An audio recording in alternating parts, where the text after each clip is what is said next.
Welcome, Dr. Nurse Podcast. Josie to the podcast today. So happy to have you on. Yes, I'm so excited to be here. Thank you so much. I'm so excited to talk about everything that you're involved in and how you are going to just absolutely take over the nurse and nurse practitioner world of helping them build their resumes and really create the life that they want. And I believe is it pronounced Clincepts? Yes, Clincepts. That's your business and your platform that everyone can find you on, correct? Yeah. Yes. So let's go ahead and dive right in and tell me a little bit about what you do on a day-to-day basis. Yeah. So as a nurse entrepreneur, I am the creator and CEO of Clincepts, and I help nurse practitioners get happily hired. That's my tagline, emphasis on happy. I offer solutions and strategies that helps them with resume design and creation, interview prep, and contract review, basically getting them set up from the beginning so they have a strong start with their practice. And that's what I do. So that's your side hustle gig, right? Okay, so Yes. Full time, what do you do? And what are all the hats that you have? Pots on the stove. Yeah. So yes. So lots of things cooking. I'm a nurse entrepreneur. This is my side hustle, but I also am a nurse practitioner. So little backstory on that. I started out as an NP in family practice in a skilled nursing facility. So I worked for a hospitalist group and rounded a facility, worked through COVID. And I say all that with past tense because I am taking a break right now. How some people kind of take a social media break, or they do like a dry month and no alcohol, or they remove they remove that toxic friend who's just not pouring positivity into their lives. For me, that was work. Again, pulled my COVID card out, worked through COVID, and I just need a break. So I did. I stepped back, gave my notice. I told you on my birthday where I'm going to feel most fierce. And I just stepped back. And so for all of July, I was off, and I'm off now. And when the time comes, I'll go back. But I resigned fully on my own. It wasn't something that I did asked to resign. No, I just full out said, thank you for the opportunity. I really appreciate being here. I enjoy the experience, but here's my notice. And so I up and quit, and I'm doing this, and I'll go back again at some point. One of the things that kind of came up to the surface as you were talking was kind of what was the catalyst for you to just go, I don't want to do this part anymore, and I want to pursue my own business. Was there a catalyst? Was there a moment? Was it just working through COVID that you were like, I need a break? Because a lot of nurses I know will resonate with just that alone. But was there a catalyst? Was there something that you experienced that you thought, I got to step back from this for a little bit? Yeah, I wouldn't say it was like one particular thing, but I would say it was kind of a combination of things. It was definitely the pandemic. I'm hearing all of these moms like, oh, I have to help my kid with their school, and now I don't have daycare. I have to help them with everything. You still have to do work, and you still have to do all the other things in life. But for me, it was that pulling of that, as well as there's something bigger that I need to do, and I wasn't able to do it if I'm fully involved in work. 150%. Again, I loved what I did. I love my job. I love being a nurse practitioner. I love taking care of patients. But at the same time, I want to live for me. I want to do what I want to do. And so I think stepping back for a moment and pursuing my passions, I think that was kind of the main thing. When if I have the support of my family, the support of my husband, and I just say why not?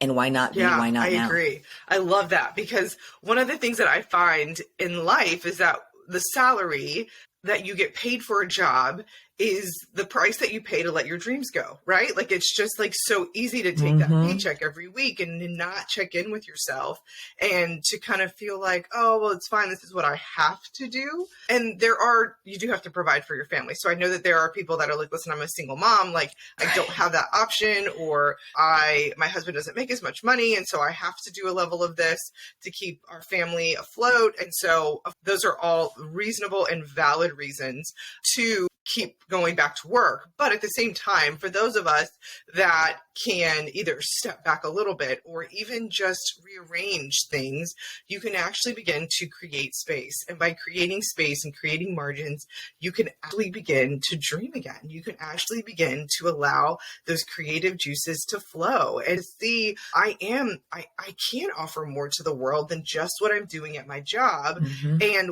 what I found really interesting was that I just didn't believe that about myself when I had oodles of time. I mean, didn't have children. I didn't have a husband and a house to care for. It was pretty simple, low rent, all these different things, and didn't use my time wisely. Right. And so I think sometimes people don't like to admit that, like, oh, well, maybe I should have been paying more attention to these things earlier. And so that's why I wanted to come on and have these conversations with people, because if you are a single woman who doesn't have kids, who doesn't have a husband or a home, like, it is time now to start building. It'll never be any easier, because when you do get the responsibility and of a home and family, it becomes a lot harder to chase these dreams, these things that might be bottled up inside of you that you go, oh, I just want to do more than what I'm doing. It's not impossible. It's just Exactly. harder. And so it's just a little more sticky, a little more messy. I think it is definitely a good reminder and definitely something to keep in the back of our mind that it's not impossible. It's just, it gets a little more complicated. It's being a mom and being able to be present with your children. I don't believe children are burdens. I don't believe that children are this thing that we have to do. I think it's a thing that we get to do as moms.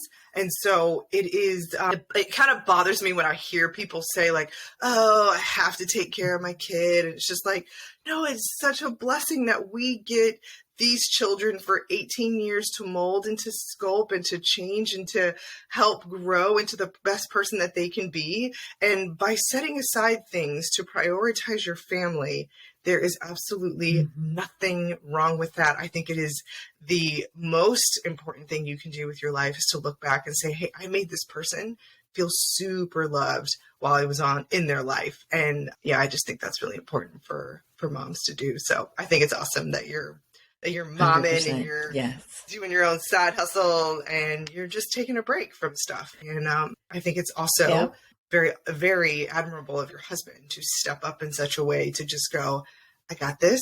You go and do the thing that you feel called to do. Because that takes a level of bravery and manliness that I think is kind and loving and wonderful. Rebe. So how did you get to this specific spot in your career? Kind of walk me through. You became a nurse, you went to nurse practitioner school. And again, you've kind of gotten to this spot through different times and journeys. If you could just walk me through how you got here. Sure. I mean, I can lead you back all the way from till I was a young little girl. And it wasn't really like what led me down my career path. It was more like who. And for me, it was my parents. How some parents kind of live like vicariously through a child. And I wouldn't say my parents did that 100%. But I would say that they definitely guided my paths and influenced my ways, like my toys, my activities, the stories they told me. Like I distinctly remember being young and playing with like paper hats and making them like your nurse hat and wearing them. And I don't even know how to make that now, but I definitely remember playing with that. And with my mom, she's from the Philippines and she always wanted to be a nurse, but didn't have the funds, didn't have the opportunity, didn't take that opportunity. She had different priorities. She was one of the oldest kids. So supporting the family, that culture, that's definitely big in that culture. And so I have four siblings. And of all of us, I'm the only one that went into the medical field. Grew up as a military brat. My dad was in the Air Force and he was in the medical field his whole career. So to be influenced that way, I think they were a very strong driving force in my life to become a nurse or to pursue medicine or to be in the medical field. So I would say they definitely played a huge role in what I did and the career that I selected or was selected for me. I think strong parents are very good at that. They can see the characteristics and traits and strengths that you have and they help guide you. So I definitely think they pushed me in that way. So right after high school, got my degree, got my bachelor's, and then just worked on a med surge floor. And I know med surge gets a lot of grief, but I love med surge. And specifically, I like medicine, not the surgery. And it was a general medicine floor. So it was all the medicine, like all the medical, no surgeries. I don't really like surgical patients like that. The pre-op, fine, but general medicine was for me. Then I did some float pool for a little bit. After I started having kids, we talked about just motherhood, and that changes you. And so after I became a mom, I cut my hours back a little bit at a time, and I took positions and jobs and roles that fit my life. So I only worked when my husband was off, and because we even put our kids in daycare until our first one was like maybe 1 or 2 or something like that. I mean, it was later because I wasn't working a ton, but I was grateful for the opportunities that I was able to get. My favorite one, and the one I most enjoyed, was cardiac rehab. And that job, I mean, it was all chill, no thrill. It wasn't like ER, ICU, cath lab. A lot of my background is in cardiac, but cardiac rehab, nobody's calling you for an emergency cardiac rehab session to get on the treadmill and watch their heart rate. Like, I was off on weekends and holidays. There were no nights, no calls. You're just like I can enjoy every single holiday and have like a normal job. It's like a shift. I just remember when that happened with me, and I was like, oh, for sure. Why was I working that busted job? It just changes you. Never going back to that again. I found that job kind of early on and did that. At the 10-year mark, I started my NP school, did that journey. And again, like, I was pregnant with our third child. When I took my boards, I was like 7 months pregnant.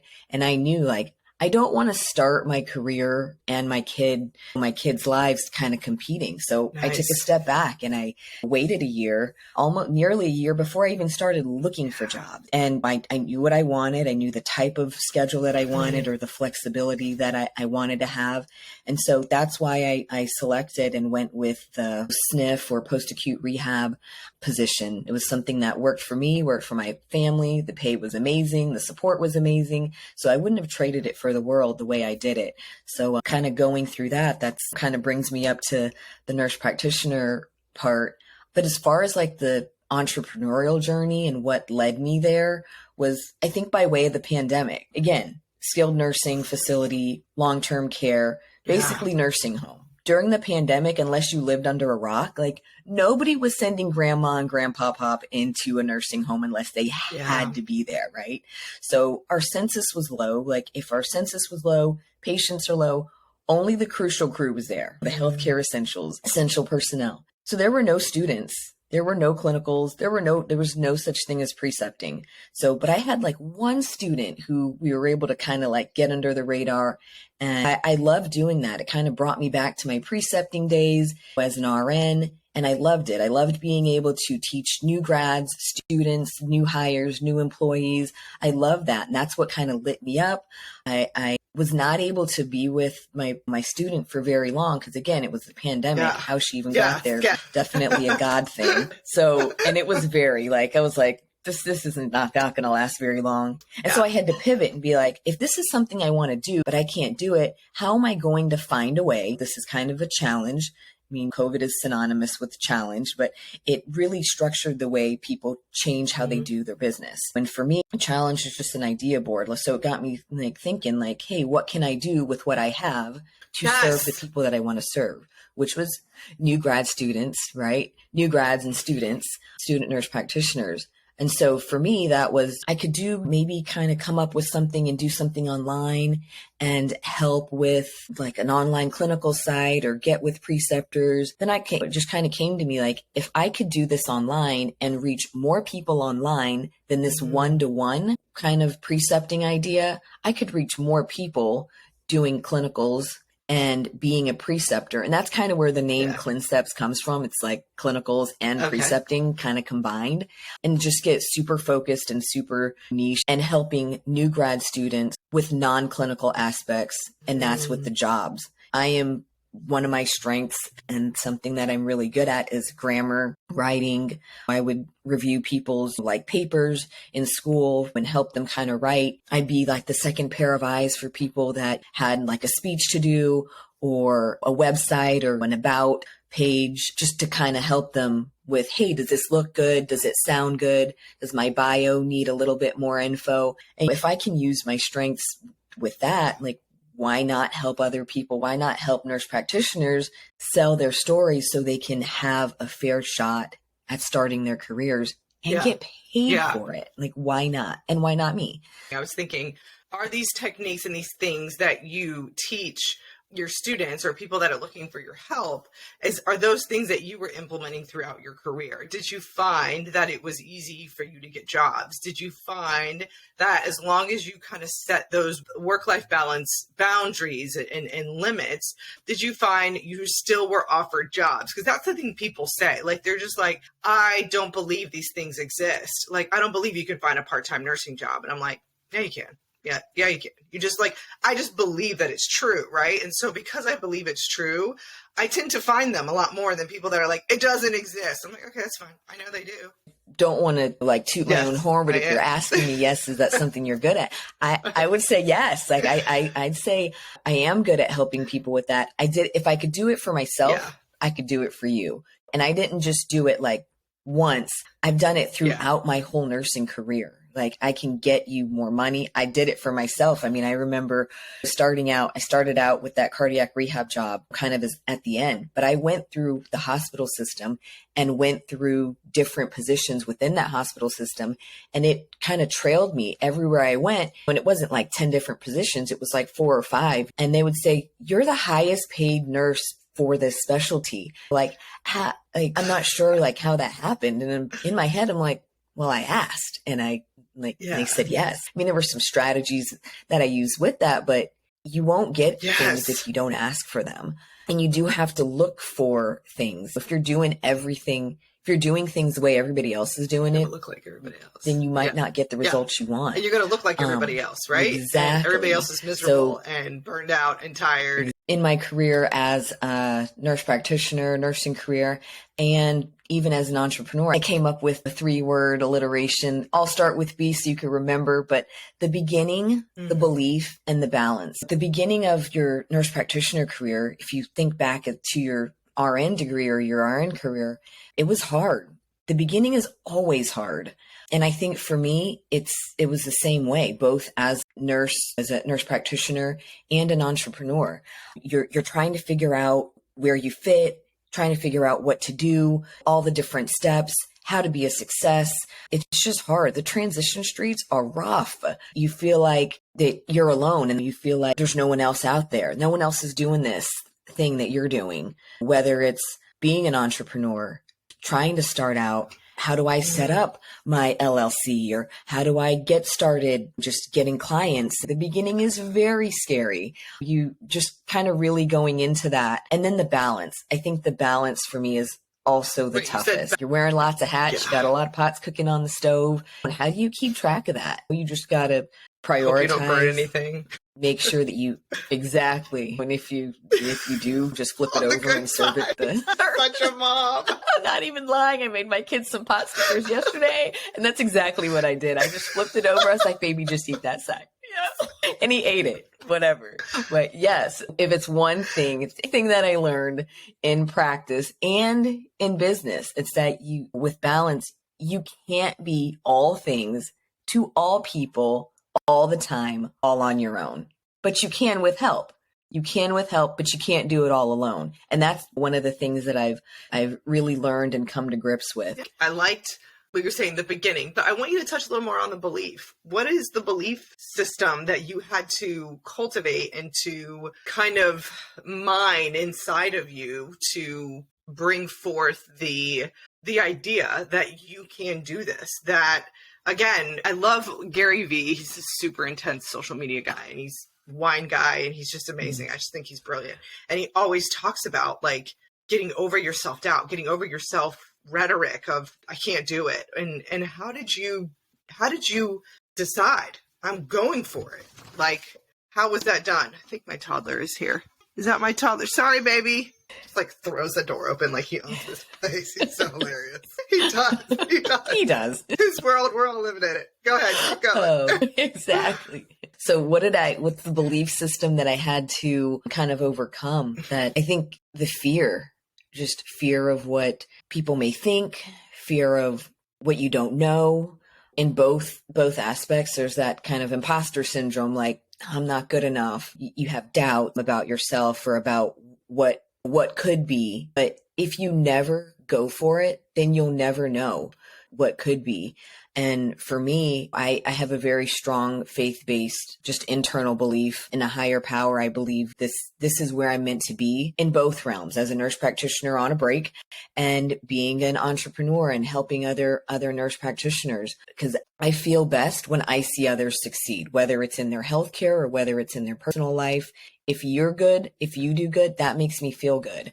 And I think that's where I'm called to be. That's my call. I know you refer to that too as like your calling, and that's where you should be. And I truly believe this is where I should be and what I should be doing is helping others in this realm. But I think it's just really just doing it, taking that leap of faith and just go out there and doing it. If I ever took on a project or I waited, I am like the procrastinator queen. I will put something off and put something off until it's perfect. And perfectionism is just a disguise for And so once I set my mind and my feet to do something, I'm all in. Like, no stopping me. I'm going to go big or go home. I think one of the things that I noticed too, and a lot of people describe, is the fear of failure.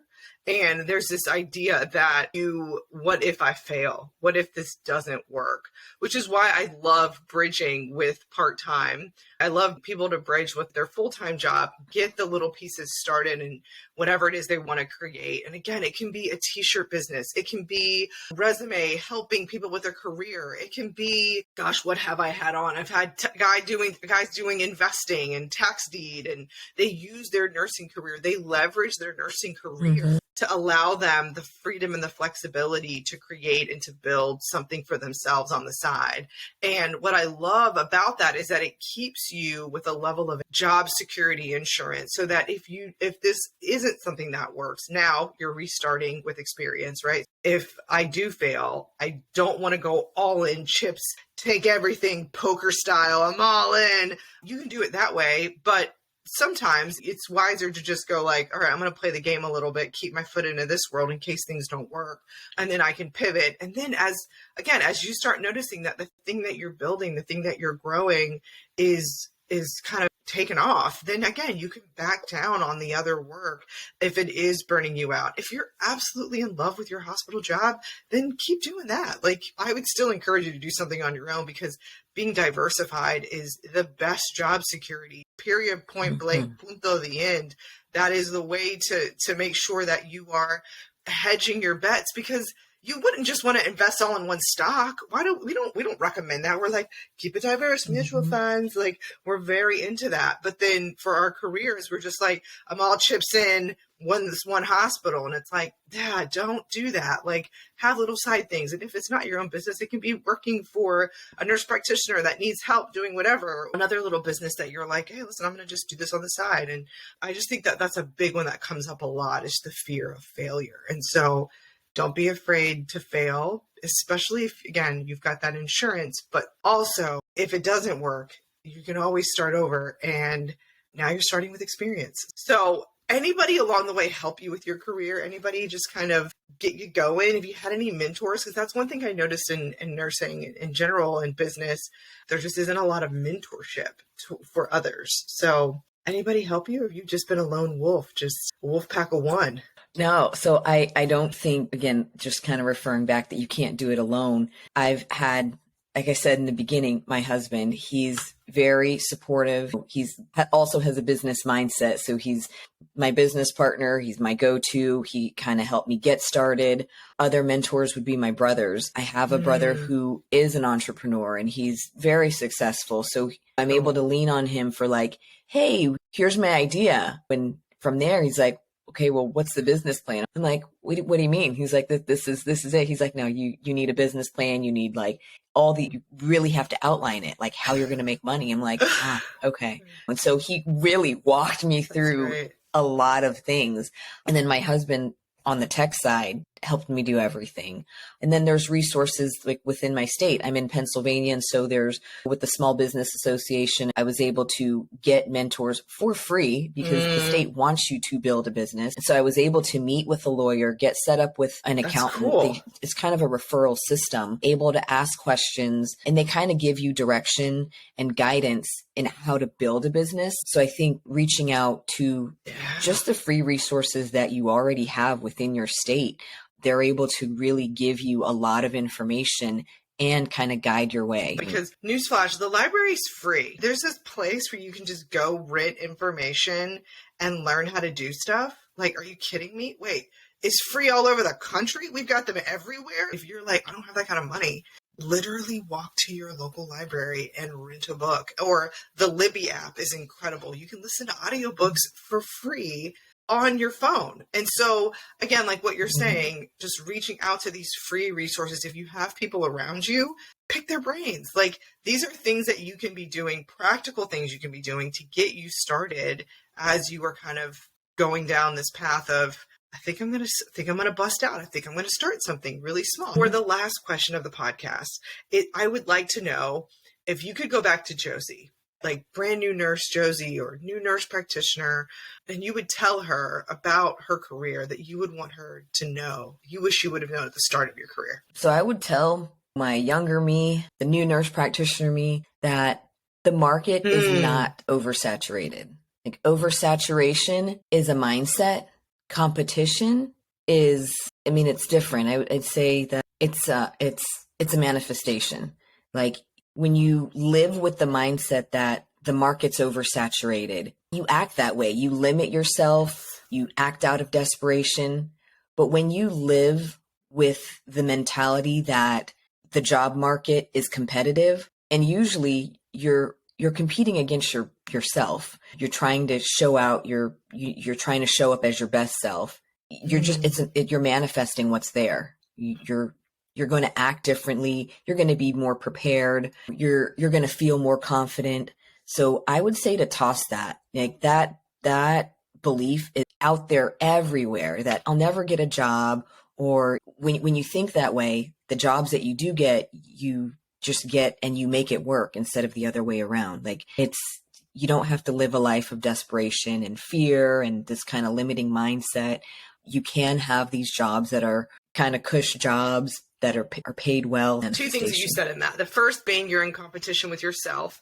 And I talk a lot about that on my last podcast episode, the podcast episode that came out this morning, about when you're looking around at other people, you're not focused in on yourself. And you're probably your biggest issue in getting a job, right? Mm-hmm. Like, it's your junk that you've got to work through to be hireable. I love that you are talking about cultivating an abundance mindset versus cultivating a scarcity mindset. And I have heard other nurse practitioners say the market's oversaturated. You're not going to be able to find a job. And I have a hard time believing that as well, because like you're saying, I know that there are certain markets where that is the truth, that there's a lot of nurse practitioners compared to the quote unquote jobs that are available. However, I also believe that if you're in those areas, you need to be very creative with how you find work, right? And so, again, I don't necessarily believe that because the market's oversaturated, that means that your options are slim to none, and so you just don't have anything. It's like, no, I'm just going to be really creative at finding ways to make money. And that's what I find with these nurses that live and operate in California. I'm like, how do you live there? And they're like, I'm just super creative. I like come up with courses and I create these speaking events and I do all these different things that they're able to make money, and they work their RN jobs or whichever, but then they're able to come up with a real estate side hustle. And so they're doing that. And then they teach people how to invest in real estate. And so it makes you more creative when you're in that situation, instead of looking at it like there's nothing, it's scorched earth. You've got no options. Now you're looking at it like, okay, what can I create? I got to find money. I got to figure this out. And so it just makes you more creative. So the toss things that we discussed, but one to keep, and you kind of alluded to this with, I think you said the tax deed, Wolf, is to invest in yourself, to invest early and to invest often. So people say that, but like, what does that mean? Like, what are you going to invest in? Invest in things that help you grow. And that's what an investment is. You put the money and the effort and the time now into some, and then you'll see the rewards and you reap the benefits later. So things that'll make your life easier, things that'll remove burden, that'll remove stress, things that you're not really like great at, and that things that have to get done, but you'd rather not. So you can be in your creative zone or be in your zone of genius. Like, invest in the things that'll make you a better person. That's something that I'm working through myself. Like, I'm a work in progress. I'm trying to invest in myself every day. Time, money, it's a journey. Energy. Yeah, it's a journey. Invest often. Yeah. So for the last part of the podcast, it's the rapid fire question. I feel like so Oprah right now. That felt really Oprah. Love that. Never heard that come out. I'm doing that more often. You should totally. What to you is the best age to be? Ooh, the best age. Yeah. I'm going to say right now, I'm 39 and one of my things is like living in the now. Yeah. What is one of your favorite board games? Favorite board games? Monopoly Deal. Monopoly Deal. Not Monopoly the board game. Monopoly Deal. We play that at least like 2 to 3 times a week. It's supposed to last like 30 minutes. My kids can drag that out to like an hour, and they get it. That's hilarious. $6. Name someone who inspires you. Sam. Just Sam. Tate, not Samuel. The way that you describe and you talk about him is a credit to who he is. And so Sam, and he inspires you. Thank you so much for coming on to the podcast and chatting with me about your journey. Where can people find you? I am on Clincepts.com. That's the website, Clinces. And I'm also on Instagram. I'll have a course coming out soon. Yeah. So you can join the wait list on the website. Thanks for listening to the podcast today. And I hope that you guys make sure to enjoy the journey.